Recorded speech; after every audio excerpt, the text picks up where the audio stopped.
Bienvenidos y bienvenidas. Ahora es un capítulo en vivo de Roberto Alejos Podcast, ¿verdad? Gracias al presidente Portillo en esto que hemos denominado el Club de Lectura con Alfonso Portillo.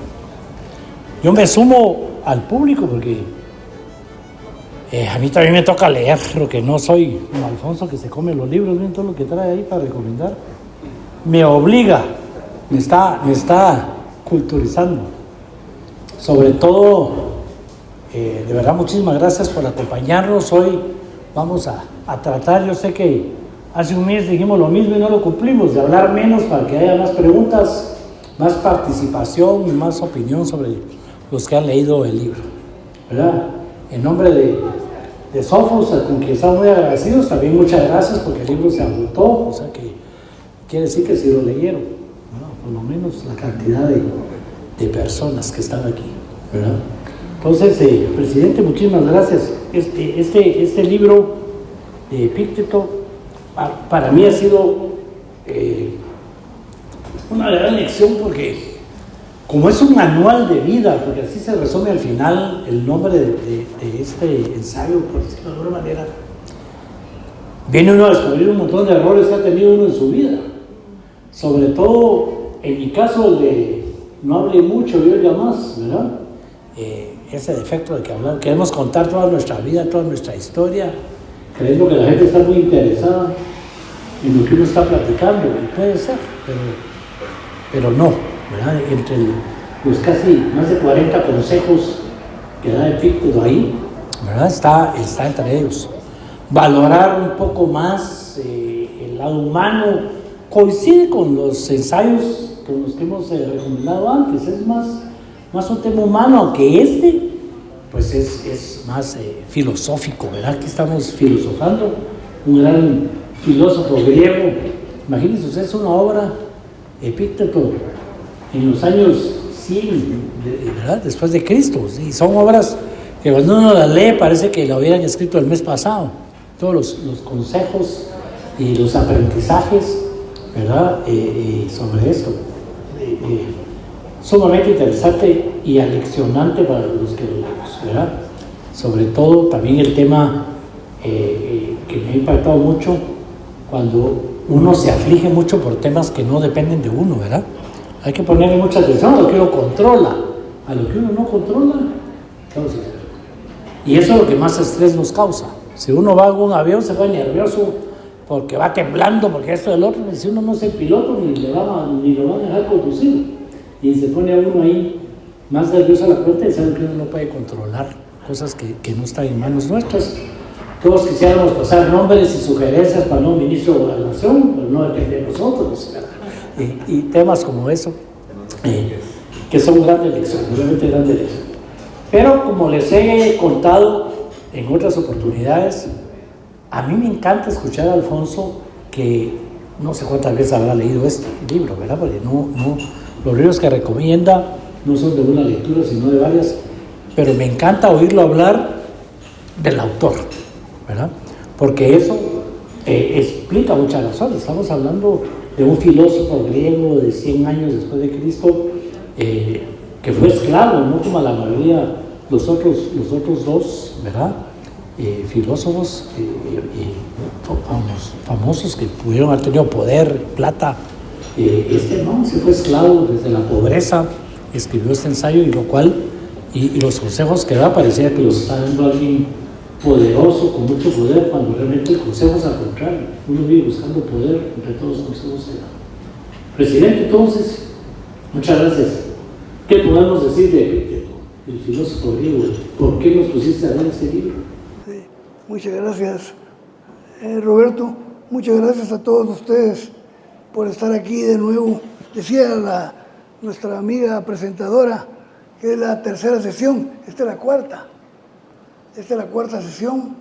El primer libro fue sobre la tiranía de Timothy Snyder, un profesor de Harvard, gran filósofo político, un maravilloso folleto, y que por cierto le comentaba ayer que tomábamos café con Roberto, se acaba de exilar a Canadá. Se fue a Canadá porque no aguanta el hostigamiento que los intelectuales están teniendo en las universidades norteamericanas. Increíble, pero cierto, ¿verdad? Ese es nuestro mundo de hoy. Hoy estamos aquí, me siento yo con Roberto como dos piratas, pirateando a los filósofos, porque ninguno de los dos somos filósofos. Hablar de filosofía no es una cosa sencilla, es una cosa difícil, es una cosa de mucha responsabilidad, de mucha seriedad. No puede uno hablar a la ligera de filosofía. Yo hubiera querido tener la oportunidad de estudiar filosofía. Lo que he hecho es apenas iniciar algunas lecturas autodidácticamente y aprovechar lo que pueda entender, porque es muy difícil.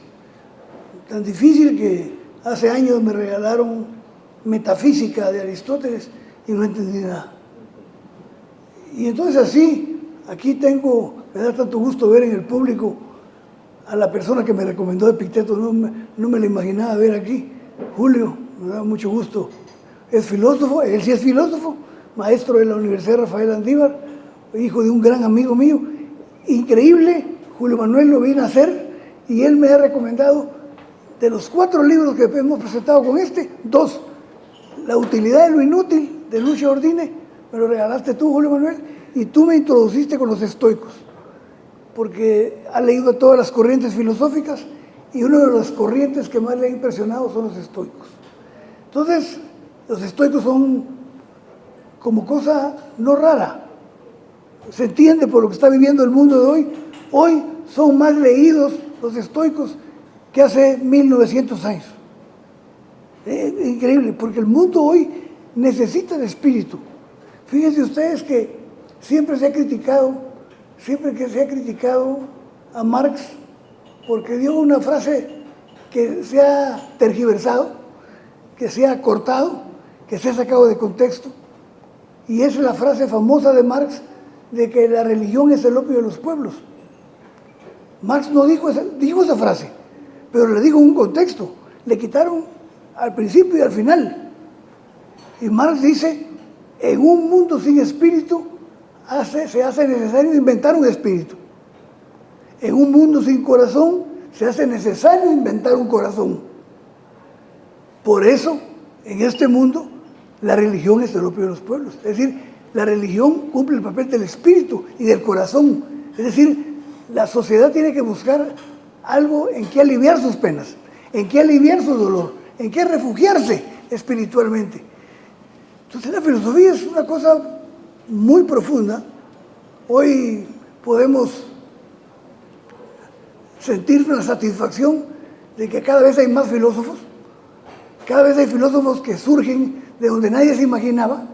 Por ejemplo, hay un país industrializado, Sudcorea, que quiere decir imaginar uno de los filósofos que tiene 40 años, 45 años, sudcoreano, y de niño se va a Alemania, lo beca el gobierno alemán para estudiar filosofía, y hoy es el filósofo más leído en toda Europa, Byung-Chul Han, que se lo recomiendo profundamente. Tiene unos títulos que son verdaderamente poéticos, y es maravilloso. Nos habla de Heidegger, de Hegel, de Kant, de Spinoza. No me explico cómo puede haber una mente tan brillante, y es un sudcoreano. De un país industrializado sale un hombre que está produciendo gran pensamiento filosófico en Europa. Entonces, hablar de los estoicos a mí me emociona. Bueno, yo decía que les voy a decir otra vez a mis amigos con los que me voy a juntar hoy, miren, este libro me ha impresionado, a cada rato lo digo. Entonces digo, y no voy a decir eso. Voy a ver qué me invento, pero ya no voy a decir, es que ese libro me ha impresionado mucho. Porque la realidad es que todos los libros lo marcan a uno y lo impresionan. Y uno se mete a un libro y ya no sale igual. Ya después de haber leído el libro, uno es distinto. No lo cree uno, pero se nota. Yo aquí les voy a contar cómo en la práctica he aplicado Epicteto.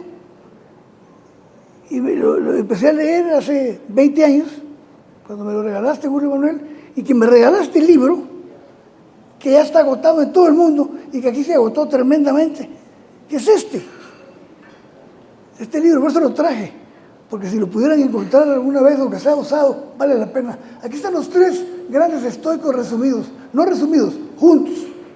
Aquí está Epicteto, aquí está Séneca y Marco Aurelio. Y como muy bien dijo Roberto, 3 personajes de distinto origen. Epicteto, esclavo. ¿Se imaginan ustedes lo que pudo haber pasado a Epicteto, que lo vendieron de niño? Lo vendieron de niño y paró en Roma. Y paró siendo asistente, sirviente de un secretario de Nerón, Epafrodito. Y cuando uno lo lee, siente una paz, siente una tranquilidad, siente una fuerza, siente que es un hombre que está más allá del bien y el mal, que es un hombre que es generoso, que solo da amor, que solo da tranquilidad, un hombre que se reía de sí mismo un montón. Se encuentra un amigo un día, Epicteto, y le dice: fíjate que me encontré a fulano de tal, le dice el amigo, y me habló mal de ti. Ah, no me conoce bien, si no te había hablado peor, le dijo. No me conoce lo suficiente. Ese es el Epicteto. Y el otro es Séneca. Todos vinculados al poder. Fíjense qué interesante. Epicteto pues es un papel secundario porque era asistente, sirviente de un secretario de Nerón. Séneca era asesor de Nerón. Le hacía sus discursos a Nerón. Y fue asesinado por Nerón. Séneca, uno de los grandes también. Y el otro, Marco Aurelio, hijo de emperadores, nieto de emperadores, y él mismo emperador y filósofo. El único emperador filósofo que ha tenido la humanidad. Entonces aquí están reunidos los 3 más grandes. Uno está con su obra, porque Epicteto tiene solo 2 obras. Tiene máximas o disertaciones, que es donde desarrolla un poquito más sus ideas, y el que vamos a analizar hoy, que son, como dice Roberto, pensamientos cortos, como aforismos. Planteamientos muy certeros, muy sencillos y muy cortos. Vamos a leer algunos. Entonces este libro que me regalaste, Julio Manuel, me sirvió porque, ¿qué me imaginé yo? Que a los 2 o 3 años de estar leyendo este libro iba a caer preso. Me sirvió más todavía. Me sirvió más. E incluso en Estados Unidos daba cursos de los estoicos, porque me gustaba tanto y lo disfrutaba tanto leerlo, que me tranquilizó el alma, me permitió soportar lo que soporté. Y aquí estoy sentado gracias a escritores de hace 1900 años. Y como dice muy bien Roberto, cree uno que están hablando de la actualidad. Esa es la grandeza de un clásico. Esa es la grandeza de un gran pensamiento, la atemporalidad, que en cualquier tiempo que se lea tiene vigencia, que cualquiera que lo lea cree que se está dirigiendo a él, cree uno que lo está conociendo a uno y le está hablando a uno, ¿verdad? Entonces, por eso lo traje. Y traje lo demás, los traje porque sé que el que está aquí en el público, cualquiera de ustedes que empiece a leer a los estoicos, se va a enamorar de los estoicos y va a querer saber más, saber su vida, saber sus anécdotas, saber qué más escribieron, de dónde viene el pensamiento estoico. El pensamiento estoico viene del siglo III a.C. Zenón de Sitio fue, mire las circunstancias de la vida. Zenón de Sitio era un mercader en el mar, con barcos, y naufraga, y pierde todo, y se queda en Grecia. Y cuando se queda, no tenía ni dónde dormir, pregunta dónde hay un maestro de filosofía. Y conoce a un maestro de filosofía y ahí se queda, se hace filósofo y crea la escuela estoica. Se llama escuela estoica porque ellos se reunían en un lugar, una galería, un lugar donde exponían arte, se reunían los poetas a declamar su poesía o a leer sus ensayos y sus cuentos. Y el lugar se llamaba Stoa, como galería, como un sitio.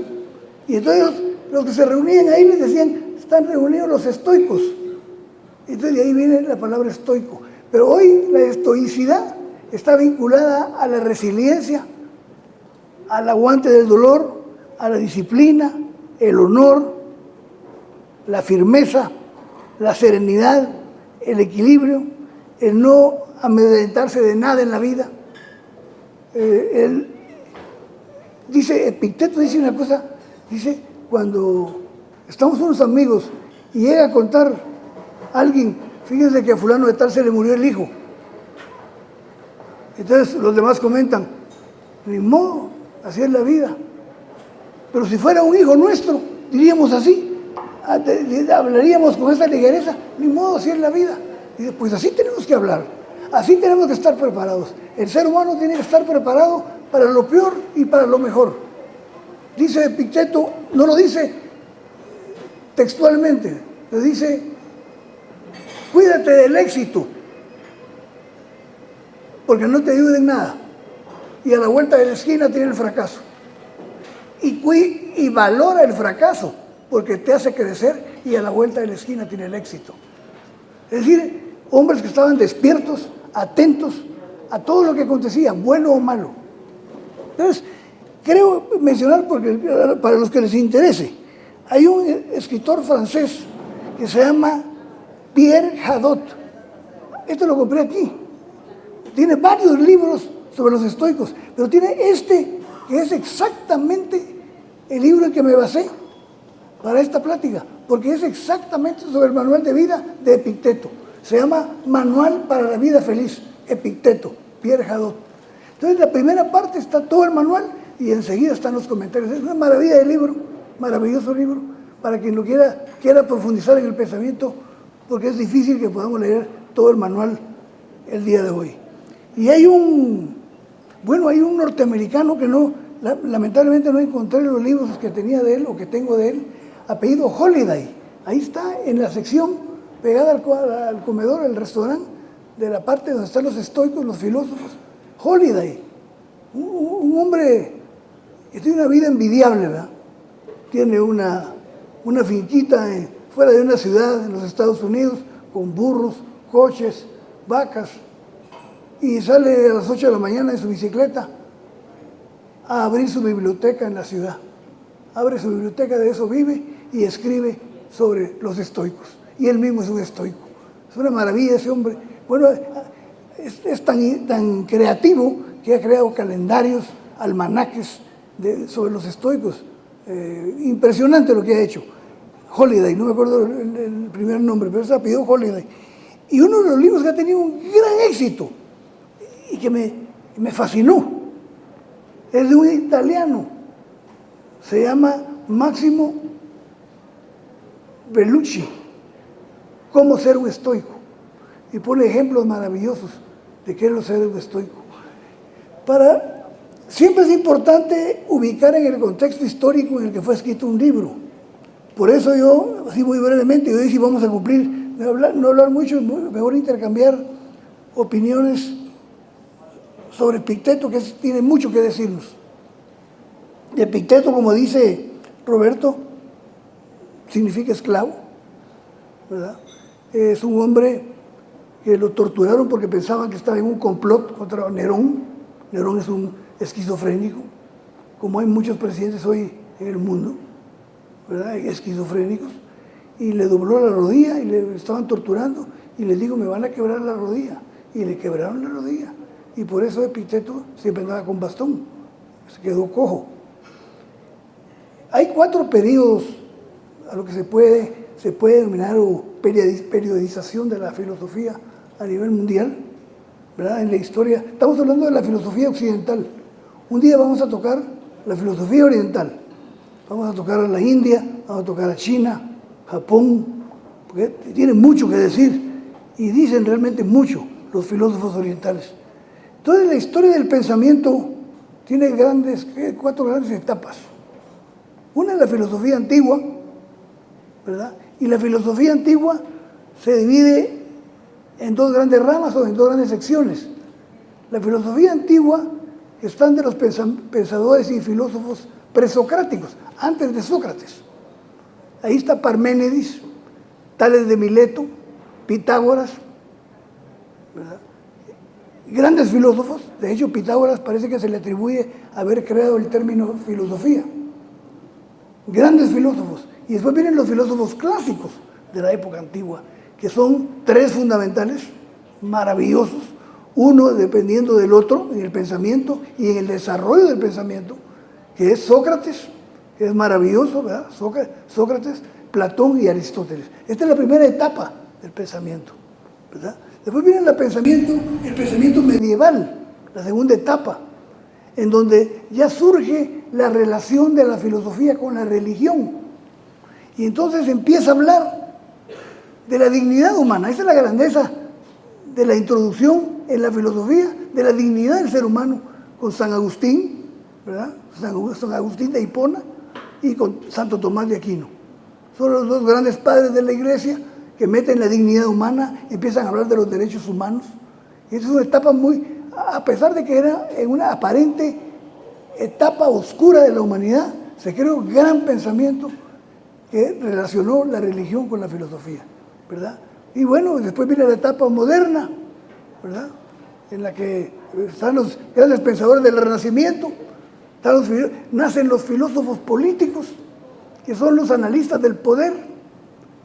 Está Erasmo de Róterdam, Tomás Moro, Nicolás Maquiavelo, el gran Nicolás, el gran Maquiavelo, ¿verdad? Y no se diga todos los filósofos modernos que ya son los contemporáneos, en la que están los existencialistas, los neoplatónicos, etc. Está Jean Paul Sartre, Albert Camus, un montón de filósofos que Heidegger, ¿verdad? Hegel es un gran filósofo europeo. Entonces, en estas etapas, esa es la etapa después de Cristo, que surgen los estoicos, como una corriente de pensamiento filosófico muy profunda, pero su origen arranca desde el siglo III antes de Cristo, ¿verdad? Entonces, hoy hay que leer, imagínense todo lo que hay que leer de filosofía. Por ejemplo, me acuerdo que en la cárcel leí Ética de Spinoza, de Baruch Spinoza, y me costó mucho. Y ahí tiene cosas maravillosas, tiene un concepto Spinoza de Dios impresionante, que no tiene que ver nada con la visión antropomórfica que tenemos de Dios, y es una maravilla. Entonces, los estoicos nacen como una necesidad de fortalecer el espíritu, de soportar el sufrimiento, de proponer una sociedad armónica, fundamentalmente de ser mejores seres humanos. Ese es el objetivo de los estoicos, ser mejores personas, preocuparnos por el otro, por el que tenemos enfrente, ¿verdad? La otredad famosa que hablaba Octavio Paz. Entonces, este es el gran desarrollo histórico que es. Imagínense ustedes la cantidad de producción filosófica que hay, ¿verdad? Mucha. Yo compré un libro que se llama Los filósofos presocráticos. Es mucho para leer y muy profundo.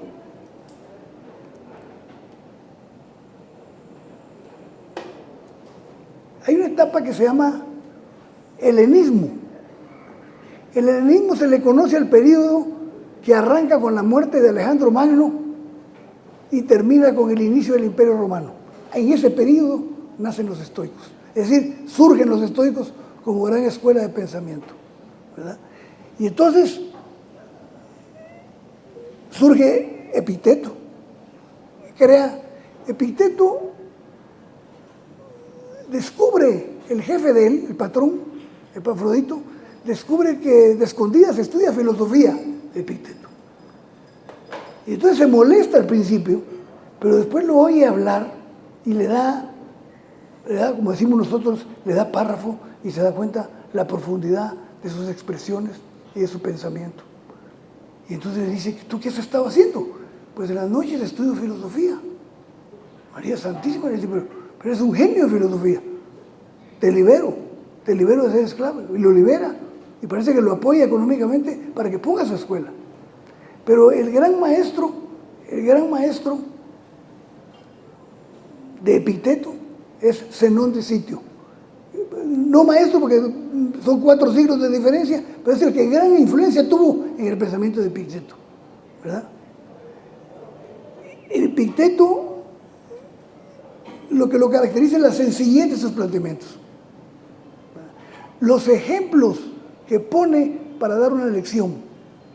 No usa palabras escogidas. Por eso tiene de subtítulo este libro. Miren el subtítulo que tiene el libro que les enseñé.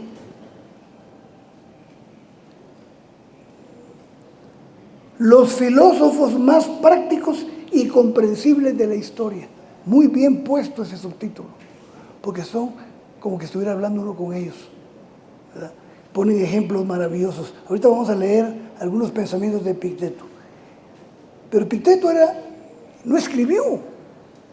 Epicteto no escribió ni el manual, ni las disertaciones.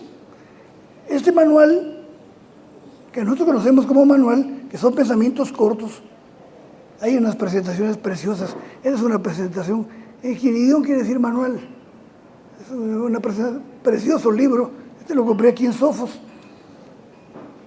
No escribió. Entonces, ¿quién escribió? Un alumno de Epicteto, Arriano. Pero hizo tal esfuerzo por escribir el pensamiento de Epicteto para que no se le tergiversara ni se le manipulara. Y según los estudios que se han hecho, muy profundos, es reflejo verdaderamente de su auténtico y profundo pensamiento filosófico, lo que escribe Arriano, ¿verdad? Y miren qué pasa con los filósofos muchas veces eso. Por ejemplo, Karl Jasper, que es un maestro de Berlín, maestro alemán, gran filósofo alemán, tiene un libro que se llama Los Cuatro Grandes. Habla de los cuatro. Dice él, se cuida mucho, es muy cuidadoso cuando afirma lo que voy a decir yo, pero dice, todo el pensamiento filosófico contemporáneo se basa en cuatro grandes. Pues los cuatro grandes son Sócrates, Buda, Confucio y Jesús. Si uno analiza el Nuevo Testamento con mentalidad filosófica, va a encontrar una riqueza impresionante en el Nuevo Testamento y en el Antiguo también, pero sobre todo porque el Nuevo Testamento fue protagonizado por Jesús. Y Jesús, y lo más interesante es, dice, los cuatro grandes no escribieron ni una palabra en ningún papel. Fueron sus alumnos, fueron los discípulos de Jesús, fueron los alumnos de Confucio, fueron los alumnos de Buda y fueron Platón y Aristóteles los escritores del pensamiento de Sócrates. Bueno, Robert Graves, el gran poeta inglés y filósofo inglés, asegura que Jesús no sabía leer y escribir. Entonces, ¿de dónde salía ese pensamiento y esa grandeza y esa profundidad filosófica de Jesús? Y entonces la conclusión a la que llega Karl Jasper es que era iluminado, era un hombre iluminado. A los 12 años en el mercado lo rodeaban todos los mercaderes y se quedaban impresionados con las palabras de Jesús cuando tenía 12 o 14 años. Bueno, lo mismo pasa con Epicteto, ¿verdad? Entonces Epicteto, la búsqueda de Epicteto es un mejor ser humano, ser mejor. Por ejemplo, uno encuentra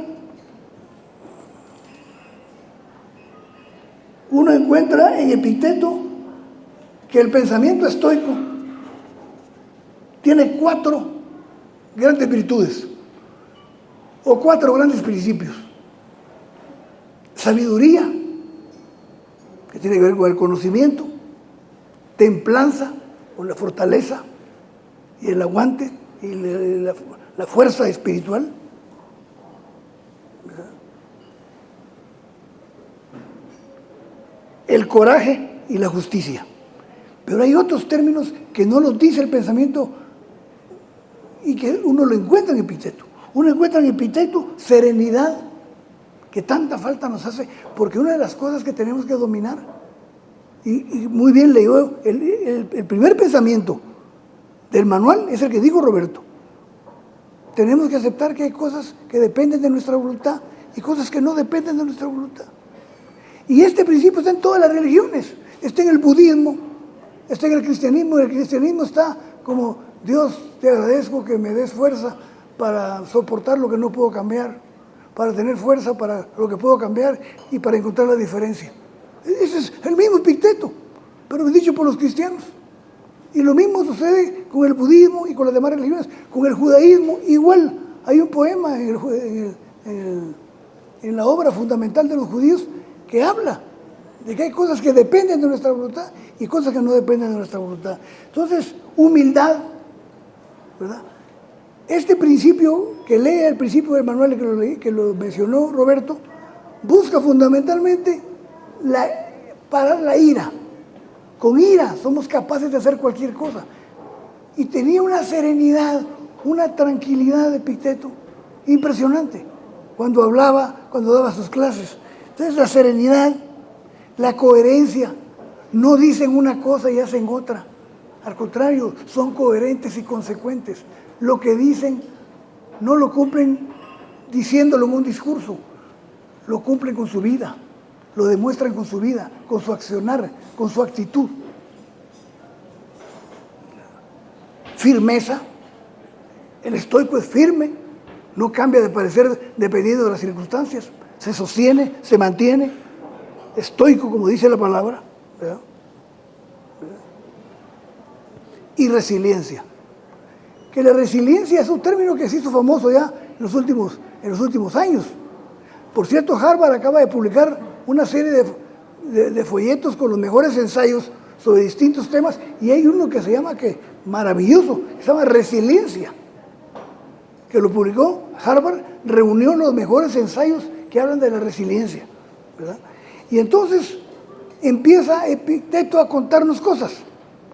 Por ejemplo, yo creo que contés tú lo de la reina, pero yo voy a contar el de Vespasiano.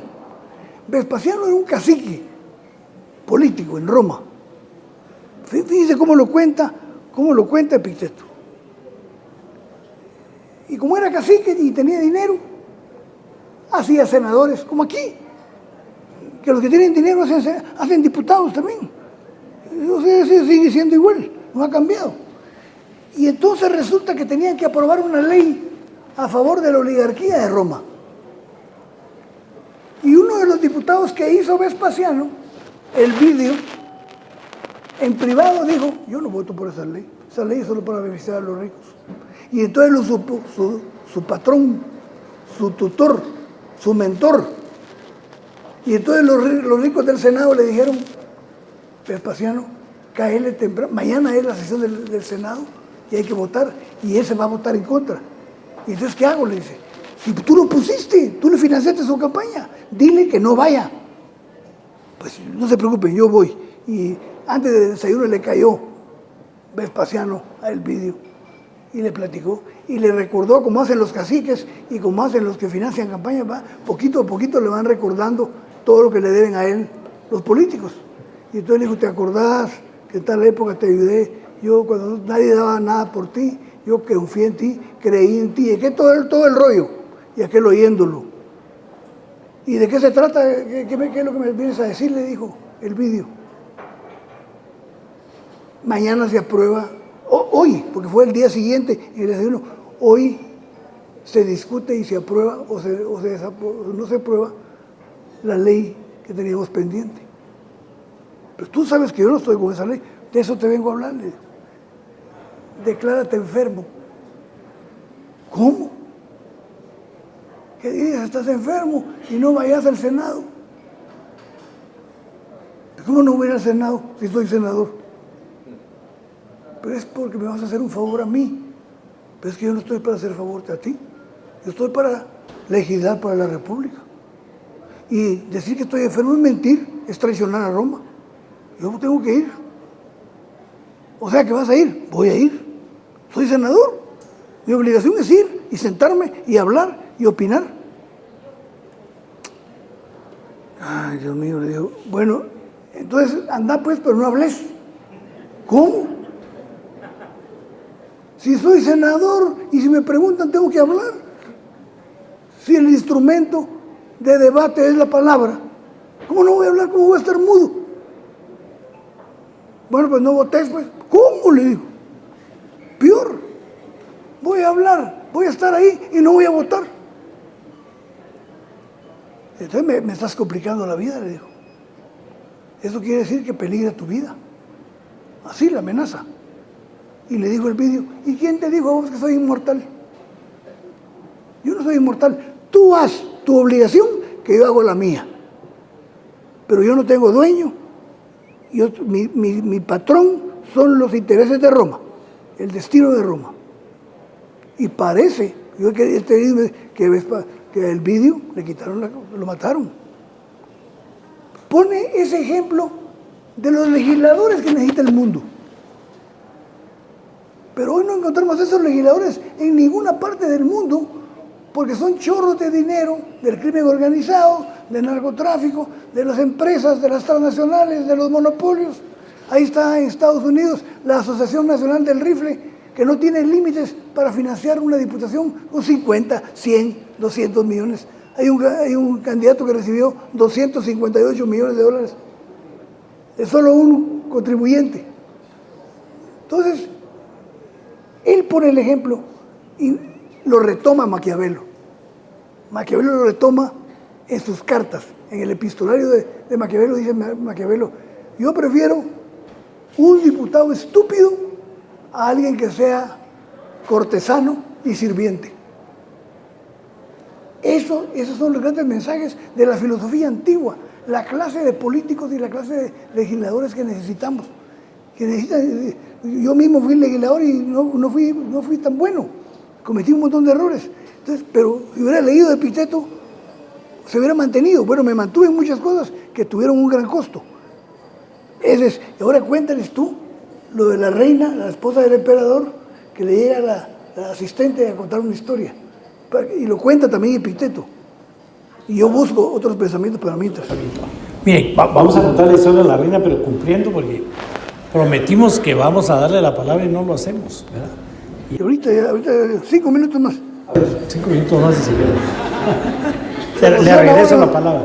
Yo saqué 5 puntos ahí para cuando le demos la palabra después de que termine Alfonso, que son como un resumen, porque yo quiero insistir en cómo estos libros, estos ensayos, y estamos hablando de este que tiene 1900 años, ¿verdad?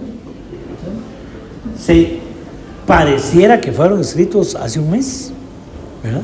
Y se adaptan totalmente a los problemas, a las necesidades, o en este caso a los consejos que necesitaría cualquier lideresa o líder político en estos momentos. Se los dejo para que mediten y piensen y se pongan a filosofar con nosotros ahorita que termine Alfonso los 5 minutos más. Pero por ejemplo dice, en un resumen, vivir de acuerdo con la sana doctrina, ¿verdad? Que no estamos hablando de doctrina religiosa, sino que se presta mucho a la sana doctrina, lo que estamos viviendo ahora, a no dejarse llevar por enseñanzas falsas o engañosas, que nos sucede hoy, ¿verdad? Nos creemos todo lo que sale en las redes sociales, ¿verdad? Ya Oliverio García Rodas es ministro de Gobernación, ya salió en todas las redes sociales, y hay gente que hasta apuesta que es cierto y todo, algo sí, a lo mejor no, pero a eso voy, en que nos dejamos guiar no por la sana doctrina, sino por enseñanzas falsas o engañosas, y sobre todo se presta mucho, y se va a prestar peor. Con Alfonso tenemos nuestros momentos de filosofar.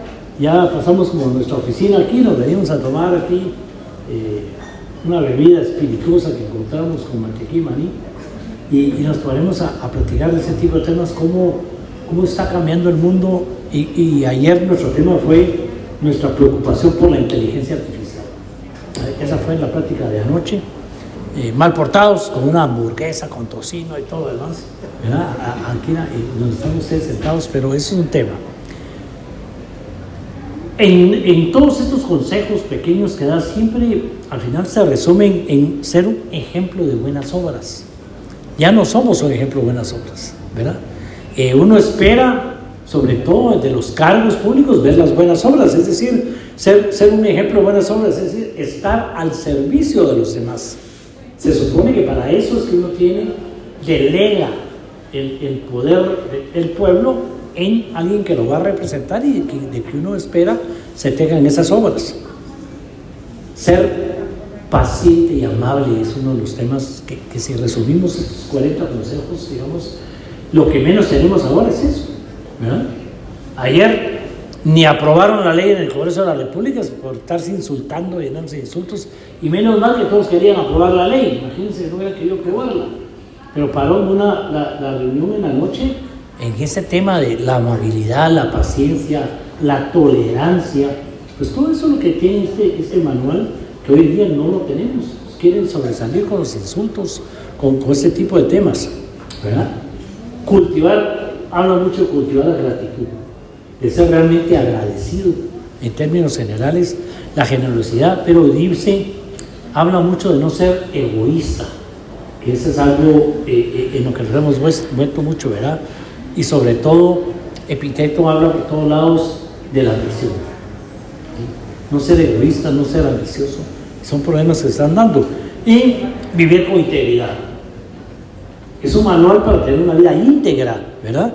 Estamos hablando de la honestidad, estamos hablando de valores, de principios, lo que Alfonso decía, ¿verdad? Lo que decimos lo hacemos, ser consecuente entre lo que hablamos y lo que decimos, ¿verdad?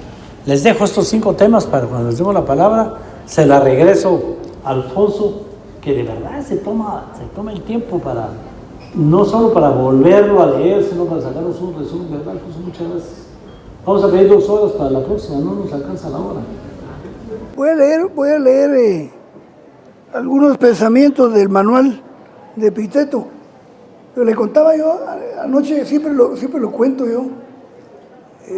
Llega la asistente de la reina y le dice: señora, su amiga íntima, con toda la familia, tuvo que salir huyendo de Roma.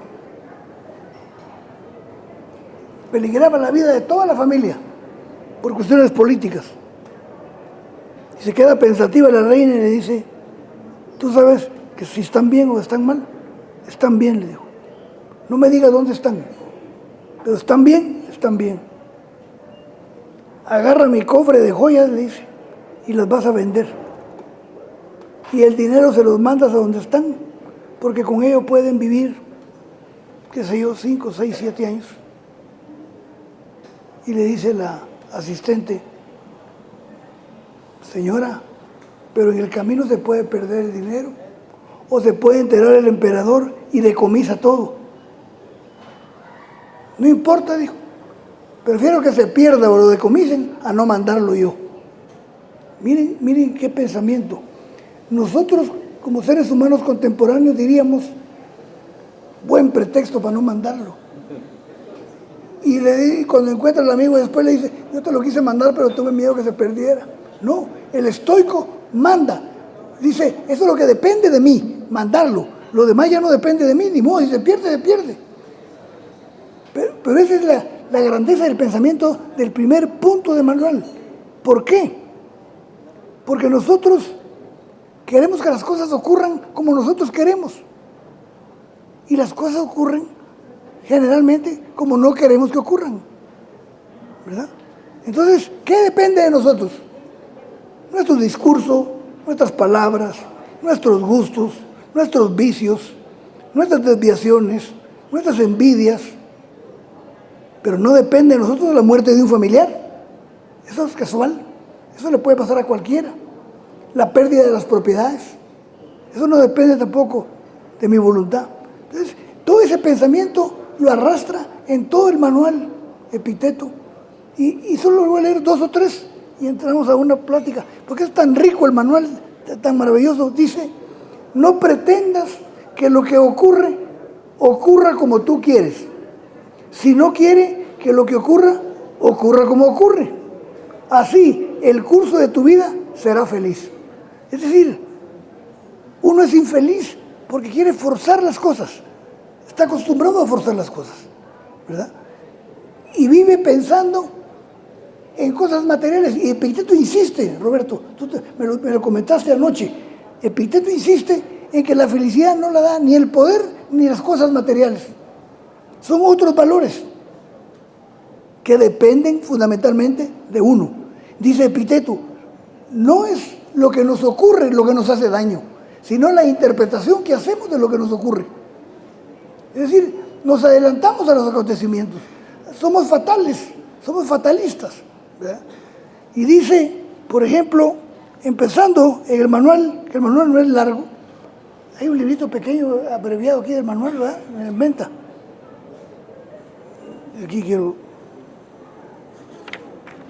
Aquí está. Dice: puedes ser invencible siempre y cuando no entables ningún combate en el que la victoria no dependa de ti mismo. Si una empresa emplea un combate o se presta para el enfrentamiento, tiene que saber que hay posibilidades de triunfo. Si uno sabe que va a perder, hay que evitar. Y lo dice Sun Tzu y también lo dice Maquiavelo. Hay cuarteles que no hay que asaltar, hay caminos que no hay que recorrer para tener una vida feliz. Si ves que alguien, miren qué interesante, si ves que alguien recibe más méritos y distinciones que tú, u obtiene más poder, o por diversas razones goza de una mejor reputación, ten cuidado de no dejarte arrastrar por tu representación, pensando que es un hombre feliz, pues si la realidad del bien se halla en lo que depende de nosotros, ahí no hay lugar para la envidia o los celos.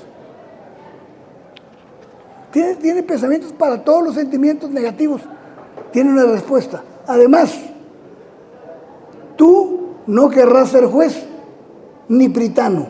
Pritano es pariente de un político, de un hombre con poder. Ni cónsul, sino libre y feliz.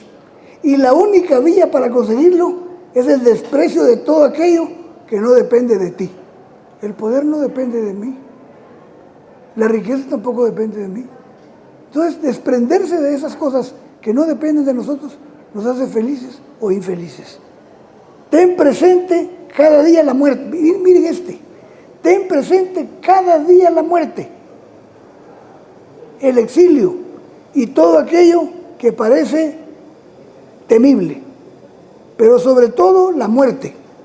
De este modo no habrá mezquindad en tu pensamiento ni exceso en tus deseos. Si quieres ser filósofo, prepárate para que se rían y se burlen de ti, para que digan, mira, de repente se nos ha hecho filósofo, o bien, ¿de dónde se ha sacado este gesto arrogante de la ceja? Pero tú no levantes con arrogancia la ceja y aférrate a lo que parece ser lo mejor, como si los dotes se hicieran colocando junto a ello. Recuerda que si mantienes firmemente tu actitud, lo que al principio se reían de ti, terminarán admirándote, mientras que si flaqueas, tendrán un doble motivo para reírse. Hay mucho pensamiento. Ya, para terminar dos pensamientos más. Que cada cual se ocupe de su labor. Si tú eres capaz de confeccionar otro ciudadano leal y respetuoso con lo que merece respeto, ¿acaso no le rindas servicio? Por supuesto que sí. Y por lo tanto no serás inútil para la patria. ¿Y qué lugar ocuparé en la ciudad? El que puedas tener manteniéndote a un tiempo leal y respetuoso con lo que merece respeto. Pues si para tratar de ser útil a la ciudad pierdes estas cualidades, ¿qué utilidad le ofrecerías convertido en alguien irrespetuoso y desleal? Habla del amor a la patria, de la lealtad, habla de todos los sentimientos nobles y generosos que puede tener el ser humano. Pero también lo leemos más adelante conforme vayan filosofando. Muchas gracias por tu atención. Vamos. Pues en el tiempo que tenemos con un café de la lengua, aquí es como un vinito, todo se arregla. Invitamos al vino, pero no se vale que no nos despedamos con un consejo no nuestro, sino del autor de hoy, con 3 de sus casi 40 consejos. Lleven una vida con propósito, hay que ser un líder o lideresa servidora y sobre todo cultiven la disciplina, que es lo que recién conocía. Este desorden, esta anarquía, no nos está dando nada. Gracias de nuevo. Gracias a todos por venir. Nos vemos en el próximo capítulo.